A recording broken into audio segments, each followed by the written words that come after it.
Welcome to my channel! Learn with Teacher Ali!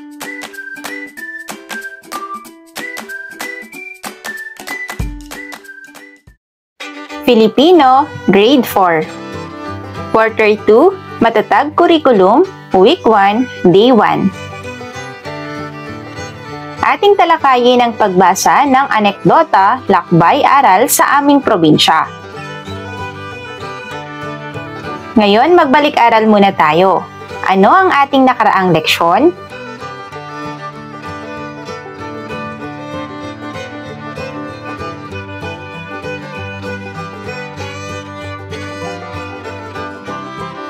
Lagyan ng tamang titik ang bawat patlang upang mabuo ang mga pahayag.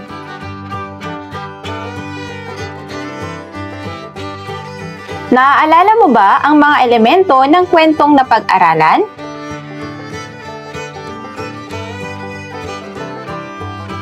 Ating basahin ang lakbay-aral sa aming probinsya. Noong Mayo, nagpasya ang aming pamilya na magbakasyon sa probinsya ng aking tatay sa Ilocos. Kami ay nagbiyahe ng malayo mula sa aming tahanan sa Taguig upang masilayan ang ganda at kultura ng Ilocos Norte. Sa unang araw ng aming pagdating, kahit medyo pagod pa kami ay pumunta agad kami sa dagat. Ako, ang aking mga magulang kasama ang aking mga kapatid ay nagtungo sa dalampasigan upang maglaro sa buhangin at magtampisaw sa mababaw na tubig. Napawi ang aming pagod. Napansin namin ang mga malalaking na alon. Agad kaming sinabihang mag-ingat sa mga ito. Pagkatapos ng aming paglalakad sa dalampasigan, isang salo-salo ang inihanda sa amin. Nakalatag ang mga pagkain sa isang mahabang mesa. May mga isda at karneng nakahain. Hindi mawawala ang mga gulay na pampalakas ng katawan at prutas bilang panghimagas. Kahit ayoko ng gulay, ay pinilit kong kumain dahil alam kong masustansya ang mga ito. Natural ang tamis ng mga prutas kaya kumain na din ako nito. Hindi tulad ng mga panghimagas sa Maynila na kadalasan ay artipisyal ang pampatamis. Ibang-iba ito sa mga kinakain namin sa Maynila na kadalasan ay fast food. Makikitang sariwa ang mga pagkain dito sa probinsya. Nabusog ako sa masasarap na pagkaing inihain sa amin. Kinabukasan, kami ay pumunta sa Vigan, Ilocos Sur, kung saan makikita ang magagandang bahay na bato at makasaysayang kalsada. Napalibutan kami ng makukulay na bulaklak at nakakatuwang mga kalesa. Napagtanto namin kung gaano kahalaga ang pagpapahalaga sa ating kasaysayan at kultura. Sa aming huling araw, pumunta kami sa Bangi Wind Farm, kung saan makikita ang malalaking wind turbines na nagproproduce ng kuryente. Napagtanto namin ang kahalagahan ng paggamit ng malinis na enerhiya upang mapanatili ang kalikasan.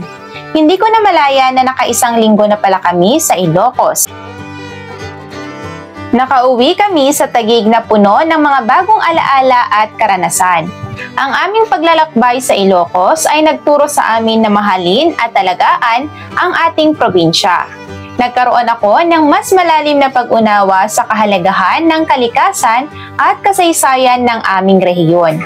Mabuti na lang at nakapunta ako sa magagandang lugar. Alam ko na ito ay magiging bahagi ng aking buhay, lalo kong minahal ang bansang Pilipinas. Batay sa binasang anekdota, ipasagot sa mga mag-aaral ang sumusunod.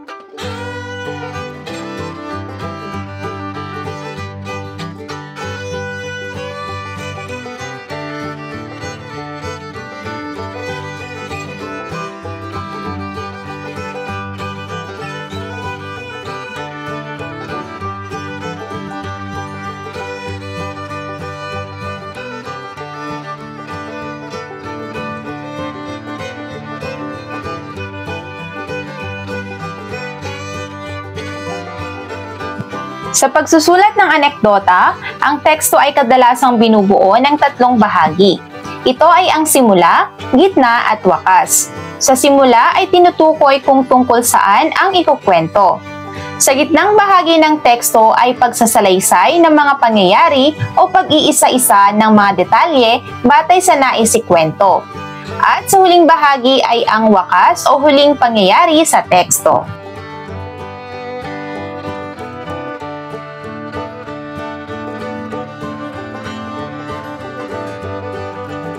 Sa pagkukwento, para maintindihan ka ng nakikinig sa iyo at maging kapanapanabik ang istorya mo, kailangan isaalang-alang ang sumusunod na elemento: tauhan, tagpuan, pangyayari, wakas, aral.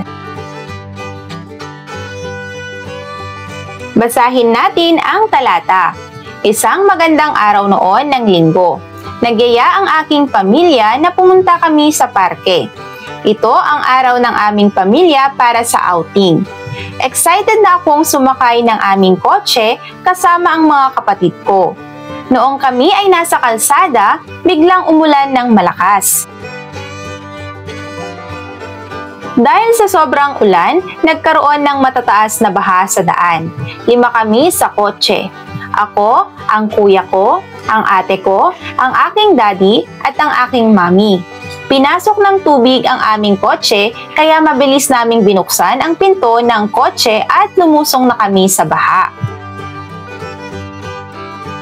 Sagutin ang mga tanong na nakasaad at isulat ang iyong sagot.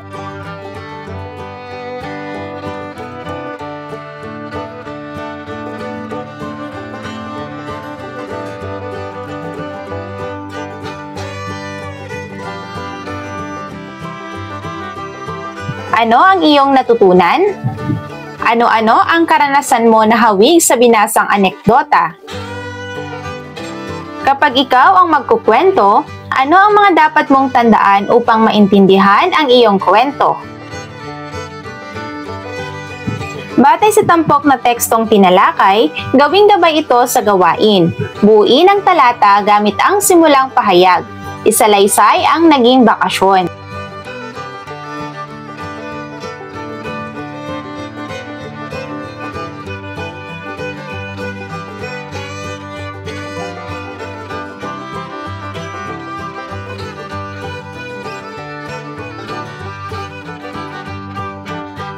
Day 2. Paggamit ng mga salitang denotasyon at konotasyong kahulugan sa pagbuo sa pangungusap. Ano ang iyong natutunan sa ating leksyon kahapon?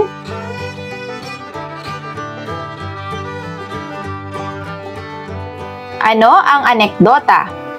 Ano-ano ang bahagi ng anekdota? Tumawag ng mag-aaral na muling magsasalaysay sa anekdotang binasa kahapon.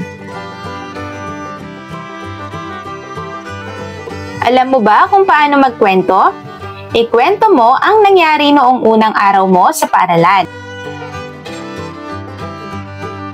Ngayon ay basahin natin ang mga salitang nasa anekdotang binasa kahapon at alamin natin ang kahulugan ng mga ito.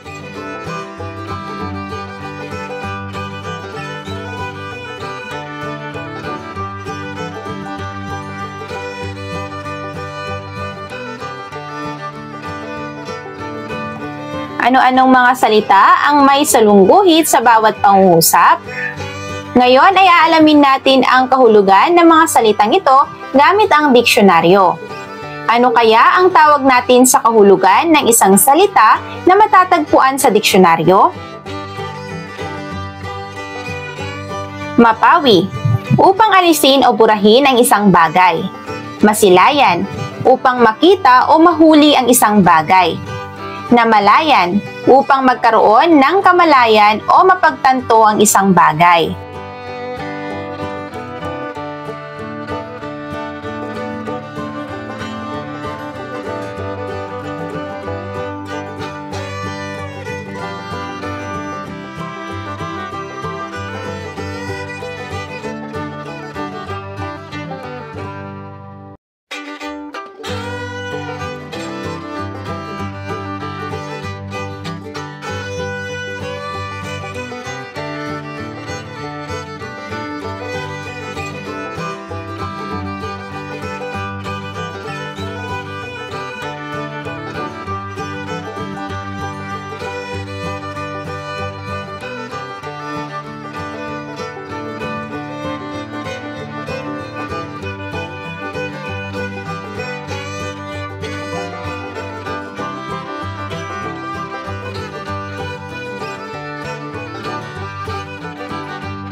Thank you for watching! Also, don't forget to like, share, subscribe, and click the notification bell for you to be updated on our latest videos. See you on our next lesson. Goodbye!